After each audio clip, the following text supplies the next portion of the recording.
Hello, everybody. This is Pascal from Neutrality Studies, and today I'm talking to Armando Mema, the former European Parliament candidate who hackled Ursula von der Leyen a few months ago during a speech and who was then arrested on camera while von der Leyen, ironically, was saying that he's lucky living in a free country where his act is not a crime. Please have a look at that scene.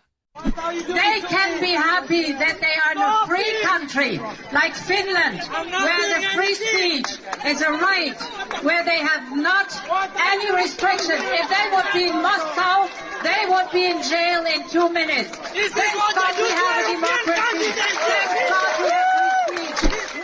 Armando, welcome to the channel. Thank you. Thank you for having me here. Well, thank you very much for saying yes, because you went through something quite extraordinary, especially the timing of this whole thing. We just saw it. Can you tell us, what did you protest against, and what happened to you when you were arrested and later on? Yes. So 5 days before the election day for the European Parliament, European President Ursula came to Helsinki to have a speech with the Prime Minister of Finland, Petteri Orpo, and it happened by that I was walking as usual to go back home and pick my daughter from the daycare. I was a candidate for the European Parliament, and I didn't know that EU President was coming that day, so I took the chance, since I was also myself running for the EU Parliament, to take part to the event and make few questions to European President, and of course protest a bit against her policies, which of course I'm against what she's doing in many areas, many fields. So there were other people protesting on that day, and there were students from University of Helsinki. They were protesting against the genocide in Gaza, and Finland's and Europe's role in this genocide. So technically, I was not part of the protest, but I felt it was the right thing to do to peacefully join the protest. There were, I think, more than 50 people there with slogans and things.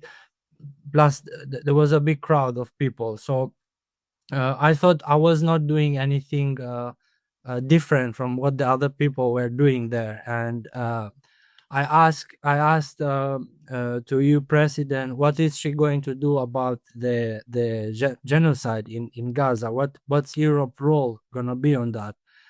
And then I started to protest as the other people were doing, and not even the time of let's say 2 minutes, the police came without explanation. They grabbed me with force, and then I just had one moment of reaction to say, look, this is what they're doing to European candidates in Finland. And after that, I just followed the police to the police car. It was a big surprise for me because it happened so fast that I couldn't realize what was happening. And basically, they took me inside the police car for maybe 20 minutes. So your president and prime minister could continue their speech. And it felt as if it was intimidation and silencing. The questions were too uncomfortable for the EU president, and they decided, in my opinion, to take me and silence. But it was very surprising, because they could have just said to me like, you are disturbing the event or something, so please leave the area, and so that they can continue their speech. But there were also surprisingly other people shouting and disturbing, even with megaphones. So I don't know how my voice was louder to someone shouting with the megaphones.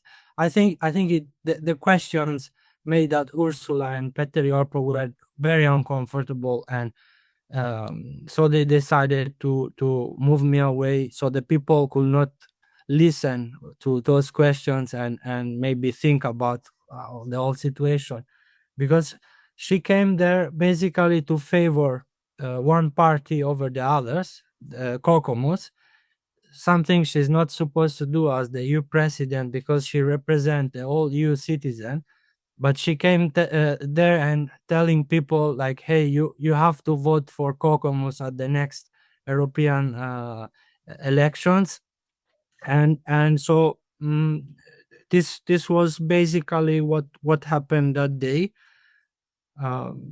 If you have questions, Yeah. I can ask. Yeah, so because the gathering of protesters wasn't too huge, but that means you believe that the questions that you shouted at her, she could hear Yes. them. Yes, definitely. She could hear, and usually I've noticed in past protests, EU president will just laugh at the protester and be indifferent. But the questions this time were so uncomfortable that she had to reply with the microphone, and she's telling in this exact same moment that you should be thankful to be in a democratic country like Finland, because if you were in Russia, you'll be arrested. Yeah. While you were being arrested, I wonder whether she realized that that was actually happening. But then you were brought to the police car, and what are they charging you with? So first, what did the police tell you? Why you are now in a police car, and then what are they charging you with now legally? The police surprisingly said that I was being aggressive, and they charged me initially with fine for public disobedience. So basically, that I didn't listen to the police order to leave the area, which it's not true, because there is, during the court case of 11th of August this year, the police was asked, in what language did you give the orders to Mema to leave the area, and she said, I didn't remember which language I was using to tell him to leave, but I will use my hands to communicate with him. I mean, it is so hilarious, the whole situation. And then after she said that, the judge changed the charges. So they canceled the previous fine, and they said from public disobedience to damage to an official. So they actually said that I was damaging the police by being aggressive or something with the hands and my feet. So the whole story is very, very, like, once you write a verbal that this is what happened, you cannot say, okay, we cancel that fine and we'll give him another fine based on what we think it is the matter. So the point is they want to fine you, and now at this point in time you are fined currently. Like how much did they fine you? So they charge about 110 euros for this fine. But what's most important about the whole situation is that the judge made an order that from now on, if I want to protest again in Finland, I will have to ask to the police. So I will have to inform the police that I will take part in any protest. So it looks to me like clear intimidation from the authorities to silence people who are dissident. And so if you're trying to protest again, we'll put you in trouble. We will give you more charges, and we will have history of you. Like, they claim that I was being aggressive, but it's not the case. There is a comment from Helsinki Sanomat, which they just published recently an article about the incident. The media did not report who the person was. They just wrote, hey, there was a person heckling at Ursula von der Leyen, and this happened, and he got fined. So there is the comment of one person. Voluntarily, people can comment on the articles. And he said, according to me, it was not being aggressive at all. I mean, if we cannot protest peacefully, what's gonna be about, the human rights and the democracy in this country? So um, it now the court case continue. I'm trying to appeal the right because I'm not happy with the decision. This may affect me also in future, so like it's gonna be there, and for something I didn't do, like I was not being aggressive.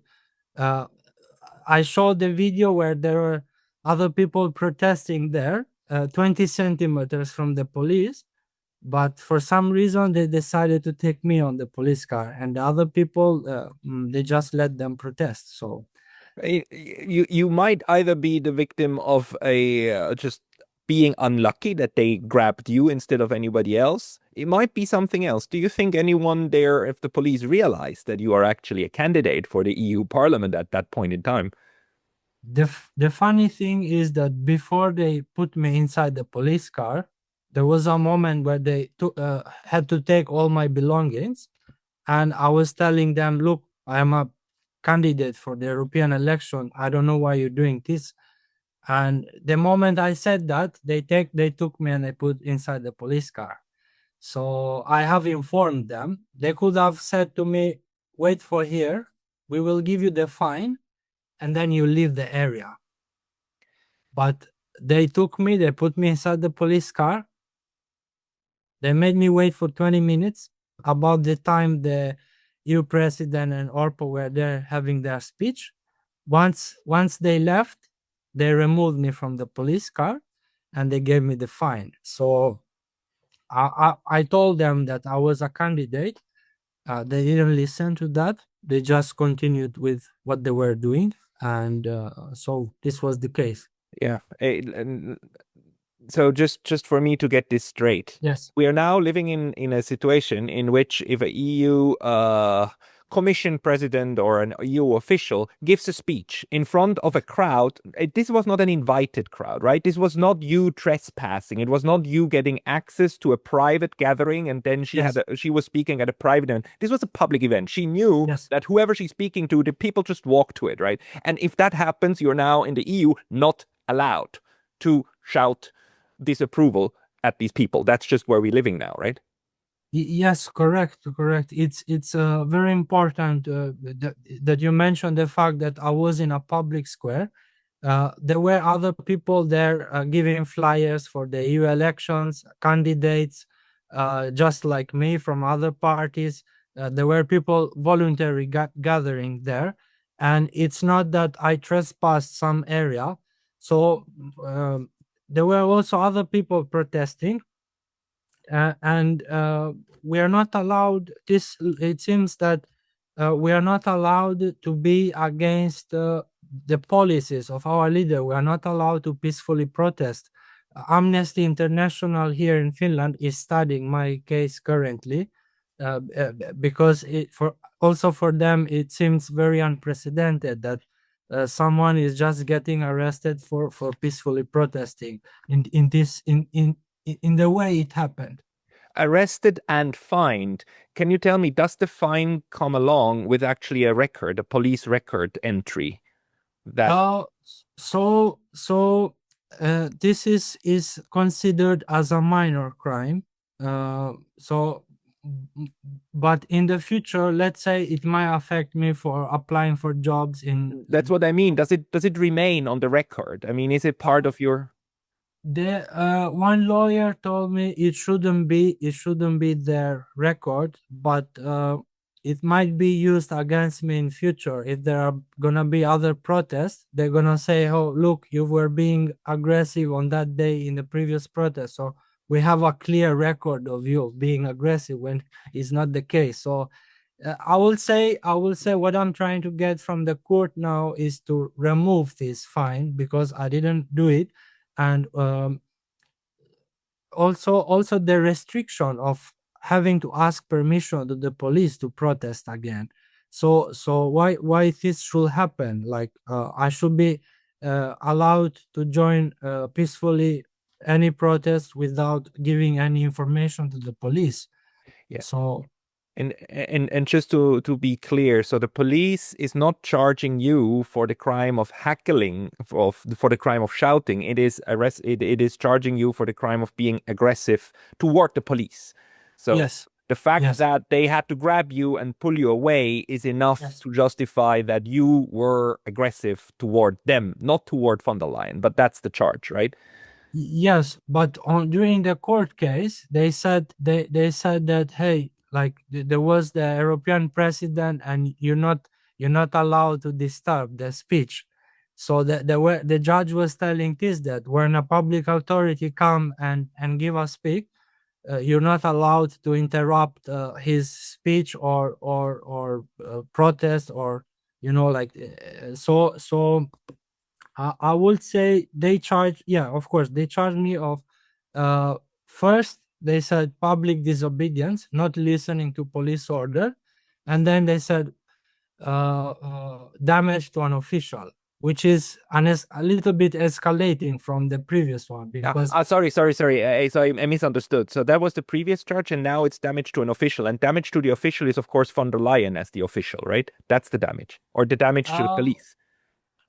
They didn't clarify this. They said damage to an official, so they didn't clarify to who I was being aggressive, because I've also asked the judge there. I was allowed to ask question. I'm like, uh, I was being aggressive to who exactly? Like, so they didn't clarify that. So it's about interpretation of the law here, which they could say is the police. They could say it was Ursula von der Leyen, but it is in my own language, in Italian, it was damage to an official. So like, without specifying who the official was.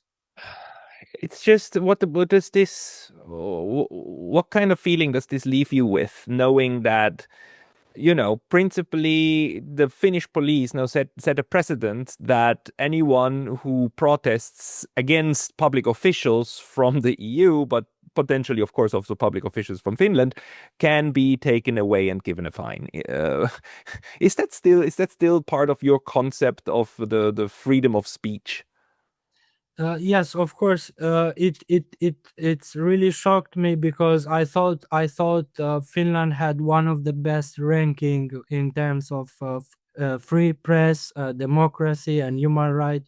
And it feels like I have to think twice in future if I want to take part in any protest, because they can use anything against me. Like at this point they can say you were being aggressive while I was not being aggressive, and so you're not allowed. It's like a form of intimidation, that whoever is dissident, we're gonna make sure that he will think twice in future if he want to protest again to any official in Finland or the European Union. So like, of course, I don't want to get in trouble with the law. I live with my family. I have a daughter. I live my life, but uh, so I feel intimidated that I cannot protest in future, as I thought other people were also doing. So like, they target specific people, and then yes, also during the court case, it seems like the judge came there with a clear intention of fining me, whatsoever was the circumstances, not listen. So it was not being impartial. Like, it was being partial. Like, okay, we have to defend the police, we have to say that we're doing the right thing. So it feels that the media in Finland, they didn't report the incident. And the funny part is that the video which went viral on the internet, it was made by Helsinki Sanomat. So they were there making the video, but they didn't write any comment. On the other newspaper, they wrote that the protest went peacefully, nothing happened, the EU president is so democratic, and at the same time they published a tiny fraction of the video where this was happening. And they also made pictures of me. There was one journalist, one woman, she was making pictures with a professional camera, and she was not allowed to publish the pictures. So it feels like the press does not comment on cases like this, then the court is being impartial, and then you have the press against the authority, the judge, and the politicians. And you ask yourself, is this supposed to happen in a free and democratic country? Like this, it feels more like being in other countries where there is totalitarianism and tyranny. But The thing is, of course, why this case became so famous is because she said the very thing that happened to you, right? We live in a democracy, therefore you can say this, while you cannot say this and being taken away. It's like it's just exposes how the system they are building is the opposite of what they're selling it as. Um, do yes. you, in general, like since that happened, did you get more reactions from abroad? Did this case like stir up anything because it became then viral, of course, in social Yes. media? Yes, there were many reactions from other journalists and public figures across France, America, uh, mm, uh, Germany as well. I saw a video they published on local television. Uh, but again, it feels that also the press in Europe in general might have the same problem as we have here in Finland. So this is a very big scandal, and also the big main newspapers around the world, they're not publishing the case, so they know that this is very hot topic. And when the EU president tells you the exact opposite, and it happens straight away that, look, it is not like that I'm not allowed to protest freely, I'm not allowed to be a dissident, then of course it makes you question about the state of things, not only in Finland but also in Europe. Maybe let me just ask you to end toward the end of this interview, like in general in Finland,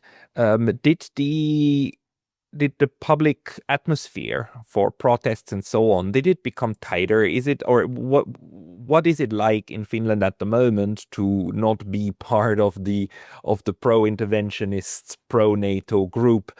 Yes. Did you notice changes?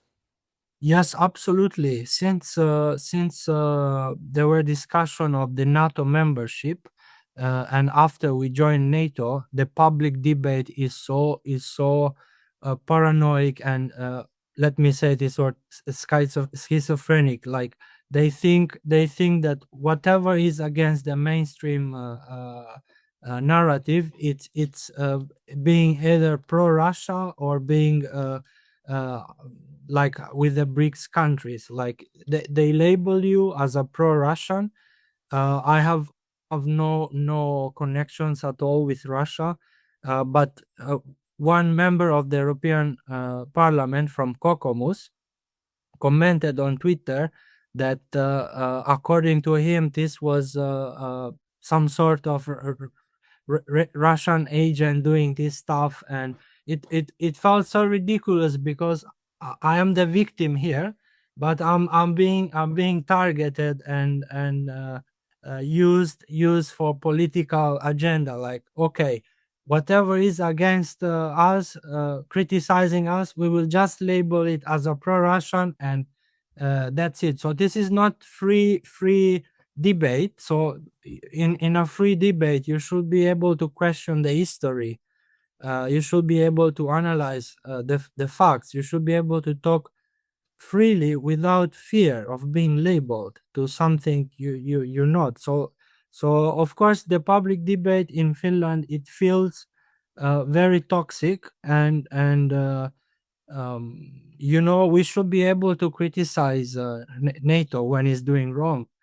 We should be able to criticize the European Union when it's doing wrong things, like um, let's say in Ukraine or in Gaza, or even during the pandemic times. So like, uh, you're not allowing people to talk freely. You use the authority against them. This seems like the freedom of speech is actually ending in Europe. So it feels sad, because you have as you go to school to study, and you have a certain idea of human rights and democracy, and then you realize that suddenly the real world, it's more like a jungle than a democracy, and that we have to fight again for basic freedoms like freedom of speech. Yep, because, ladies and gentlemen, this seems to be the world that we are currently building in Europe, where freedom of speech is the freedom of the leaders to speak on a public square into a loudspeaker, and if anyone answers with something disapproving, then that is disturbing, and that will be fined. So we, lovely citizens, we have the freedom to remain silent if unhappy. Armando, I'm very sorry to hear that this is how it went down for you. I do hope that you get this back in the next instance, and that this verdict will be overturned. It's a very unsettling case for what it indicates, where the journey is headed for all of us. Is there anything else that you would like to tell us before we close? Yeah, so that I think it's very important for people who are listening to think.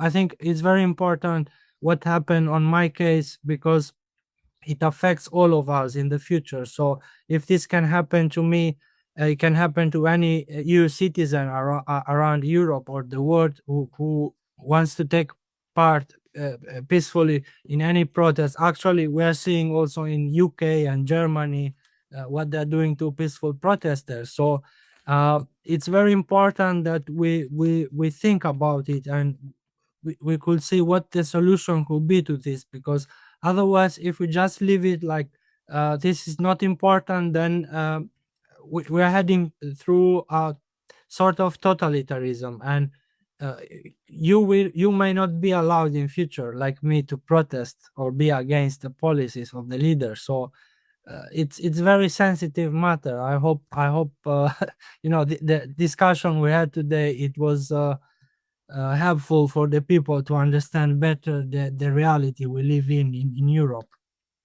It certainly does. Armando, thank you very much for giving us the details. And people who want to follow you, I will put your Twitter X link into the description of this video below. Armando Mema, thank you very much for your time today. Thank you. Bye.